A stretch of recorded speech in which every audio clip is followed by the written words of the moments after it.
everyone, how are you all? I hope you people are doing well. And guys, this is Ritu Kakkar, nursing officer at KGMC.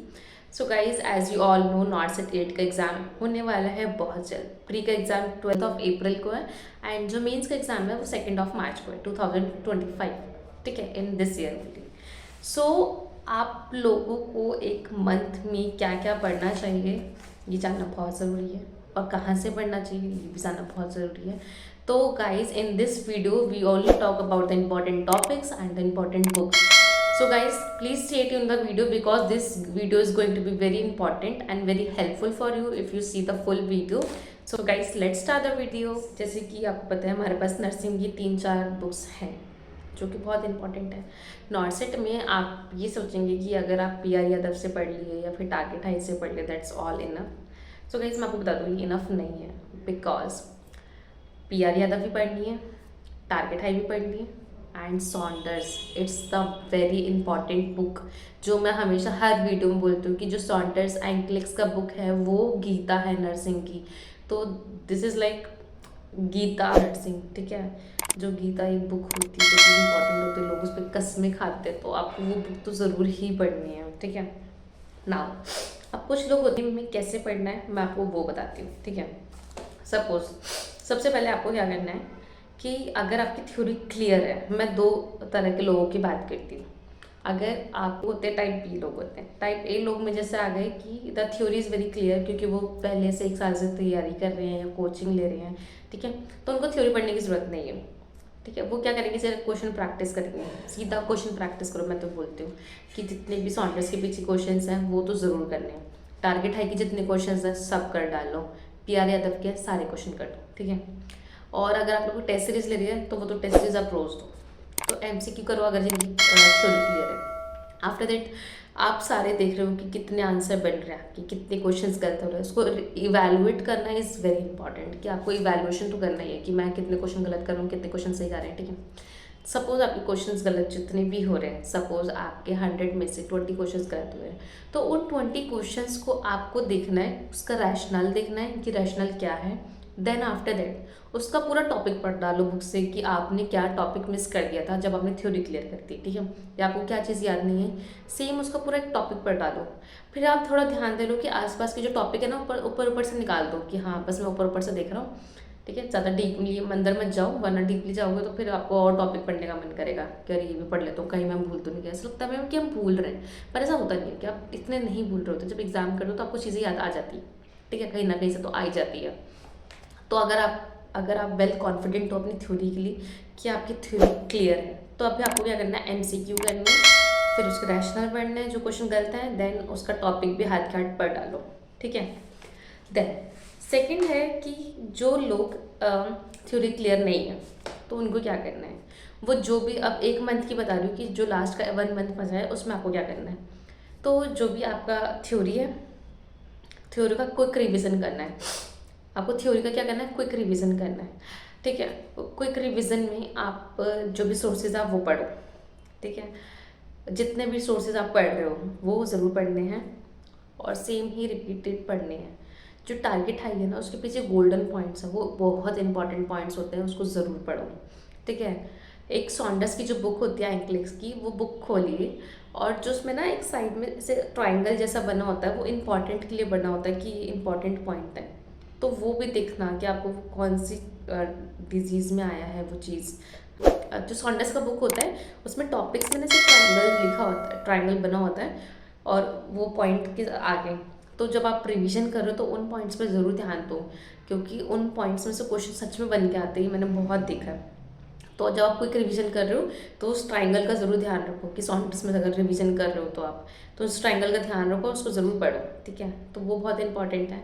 आपने जितने भी अपना theoretical part quick revision में cover कर लिया, after that आपको questions करने हैं और क्वेश्चंस आपको MCQ प्रैक्टिस तो खूब करनी है. मतलब MCQ is very very very important क्योंकि at the end of the day exam में आपके सिर्फ MCQ आएंगे. तो MCQ practice is very very important.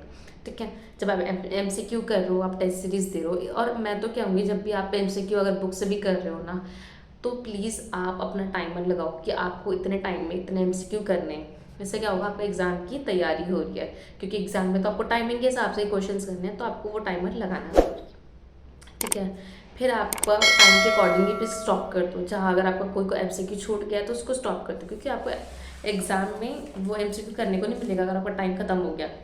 ठीक है, देन आप उसको रीवैल्यूएट करो, उसका रैशनल देखो, देन उसका कोई टॉपिक है तो वो पढ़ो। बट आपका जो स्पीड होनी चाहिए वो बहुत ज़्यादा होनी चाहिए, मतलब आपको जल्दी से ही पढ़ना है।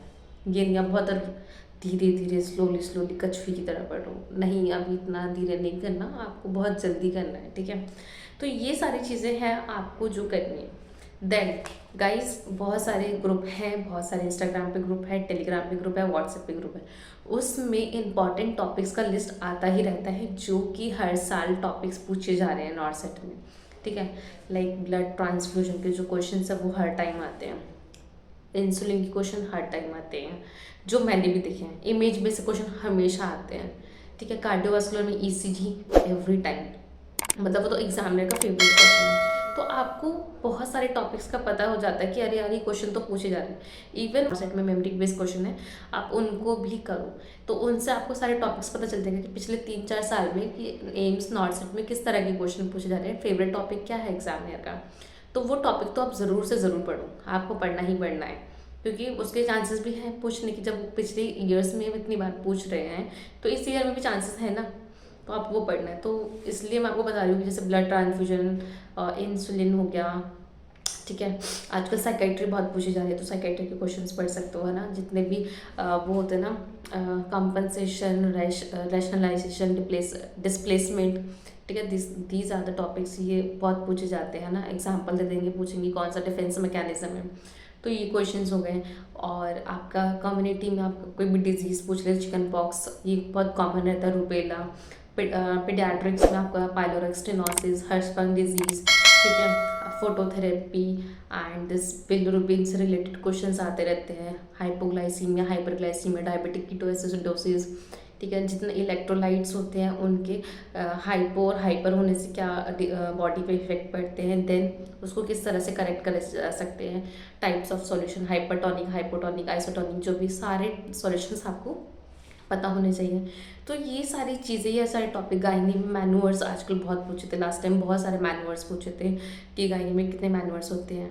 ठीक है, देन आपसे मैग्नीशियम सल्फेट का टॉक्सिसिटी उनकी क्या के बाद क्या आपके सिम्टम्स आते हैं, आप कैसे फाइंड आउट करते हो कि मैग्नीशियम सल्फेट का टॉक्सिसिटी हो गया, या उसका आपको चार्ट बनाना है, मतलब आपको पेशेंट को देना है, तो आपका उसका 2 तरह के रिजीम्स होते हैं, तो वो रिजीम्स के बारे में पूछ सकते हैं। ठीक है, active management of third stage labour, ये सारी चीज़ें बहुत इंपॉर्टेंट है, ये टॉपिक ही बहुत इंपॉर्टेंट है अपने आप में, तो ये नॉर्सेट पूछता ही है। तो आपको प्रीवियस ईयर की जो क्वेश्चन है, प्लीज़ आप उनको प्लीज़ गो थ्रू ज़रूर होना, ताकि आपको इंपॉर्टेंट टॉपिक्स का पता चले। ठीक है, अगर आप सारा सिलेबस कवर नहीं कर पा रहे हो तो at least important topics, and nursing foundation itself it is a very important subject, तो उसके तो मोस्टली इंपॉर्टेंट टॉपिक्स ही। आईसीडी पे क्वेश्चन बहुत आता है, आईसीडी आपको बहुत अच्छे से पढ़ना होना चाहिए। ठीक है, डस्टबिन्स के ऊपर क्वेश्चन आ जाते हैं ना, बायो हजार्ड्स पे, इन सब चीज़ों पे क्वेश्चन आ जाते हैं, तो ये सारी चीज़ें आपको पढ़नी है। तो मैंने आपको बता दी important topics and important books. PR Yadav, target high, Saunders, है ना, कोई लोग लिप एंड कॉर्ड से भी पढ़ते हैं, एंक्लेक्स की जो होती है, तो ये सारी बुक्स बहुत इंपॉर्टेंट है। बट मैं आपको ये बोलूँगी, जो आप सोर्सेज से पहले आते जा रहे हो तो आप उसी को रिविज़न करते रहो। लास्ट मोमेंट पे कोई भी बुक इंटरचेंज नहीं करनी कि मुझे इससे पढ़ना है, इससे पढ़ना है, मुझे ये वाली बुक वीडियो बताई गई है तो मैं इस वीडियो में इस बुक से भी पढ़ूंगा, तो आप ऐसा मत कर।